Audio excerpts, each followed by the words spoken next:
friends, it's Courtney Brickner, the CV behind the Crafting Brick. Welcome to my YouTube channel. I'm very excited today to share something new with you that just launched from my friends Angie and Corey and their Crafting Camps HTV sample pack.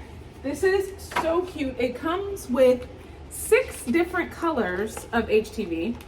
The cool thing about this that makes it a little bit different from other HTVs is the extremely low application temp. So it is 285 degrees and 4 seconds. Yeah, for real, 4 seconds.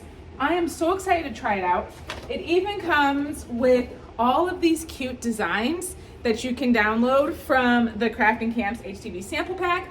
I'm gonna be making this one today that says "Talk Crafty to Me," and I'm gonna use some of the fun colors and make one of my favorite projects, a reverse canvas. So I've got this canvas from the Dollar Tree and we're gonna turn it into a very cute little wall decor. So I'm excited you're here with me today. Let's jump into the computer and I'll show you how I set it all up, and then we're gonna cut it and press it on our canvas. So let's make this cute project.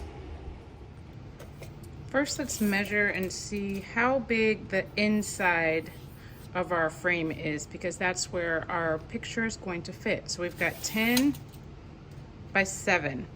So that's the size square that we're going to be using when we put this on our canvas in Leonardo Design Studio. First, we're going to go, actually, let's HTTPS.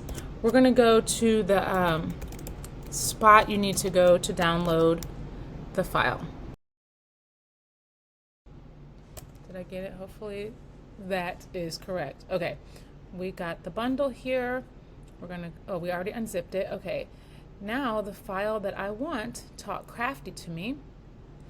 Actually, I need to do that in Leonardo. So we're gonna import a file. We're gonna go to our downloads, open up Talk Crafty to Me. Perfect, we're gonna bring it in to our canvas as editable artwork. We're going to click apply. All right. So we measured our canvas and it's 10 by 7, so let's create a square here and make our square. Down here we'll change the width to 10 and the height, let's unlock this, the height to 7. All right, so that is the space that we have to work with. Now we'll put this, we'll bring that around to the front, bring to front right here.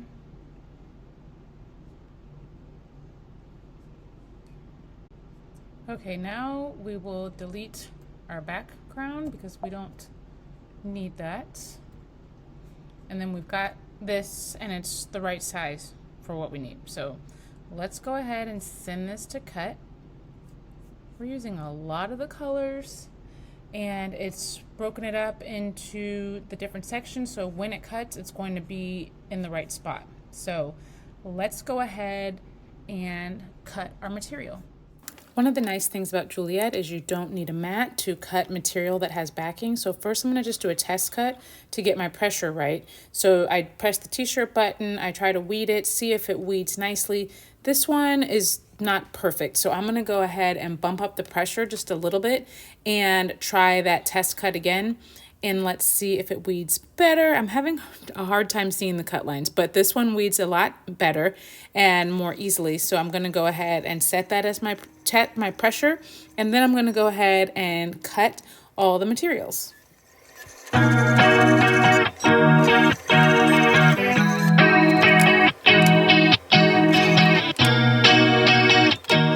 Now it's time to remove the canvas from the frame. I'm just taking my razor and cutting on the outside of the staples and making sure that I get all of them off. Sometimes at the corners you have to cut a little bit more because they're folded on top of each other. But I just want to take the canvas off because I want my project to have the framed look. So that's what this reverse canvas does. It makes it look like your picture is framed. After you've got the canvas taken off of the frame, you can either paint your frame or you can stain it. I'm choosing to stain it because I just really like that look, but I've done painted ones also, so that's really up to your preference. But when you're doing it, make sure that you're also getting inside the little crevices on the outside of the frame and the inside, because there's a little bit of a hole and you will see it, and it will just look kind of like light wood if you don't fill that in. So make sure you fill that part in, get it the color that you want, and then you're ready to apply your picture to the canvas. This vinyl actually weeded really nicely. Some of the colors seem to be a little bit thicker than others, like this navy blue seemed to be a little bit thicker than some of the other colors, but it still weeded nicely, and they all seem very soft and easy to manipulate. Right now that we've got everything weeded, I'm just going to go ahead and line everything up. This bottom layer I'm not super concerned about, so I'm just going to put that one on first, and then I will line everything up in relation to the bottom layer. So I'm placing them all together so that I can get the placement correct, and then I will remove each layer and press it on. They only need to be pressed on for 4 seconds. I need to do a little bit longer for the mini press because I wasn't using the full size press, so I just made sure that I was getting all of the edges of the vinyl, and then it all gets into place and it looks really, really cute. I'm loving this color combination and the cute design. And then for this last step, you can either staple it or glue it. We're going to go ahead and set our paper down there, line up our design.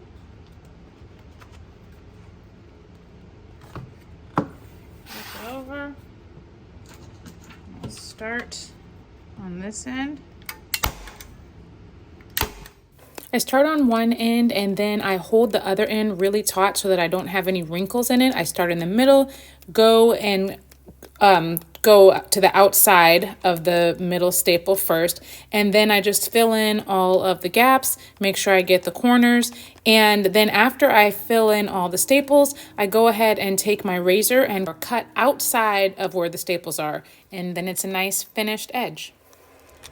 All right, look how cute this sign turned out. Talk crafty to me. So this was one of the files from the Crafting Camps HTV sample packet.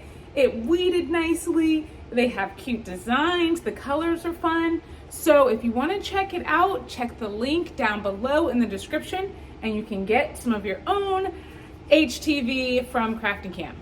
Thanks for watching. I'll be back next week. If you liked this project today, don't forget to like and subscribe and to turn on the notifications so that you don't miss anything crafty, because I'm here every week doing something crafty and I enjoy hanging out with you. So until next time, stay crafty, my friends. Bye.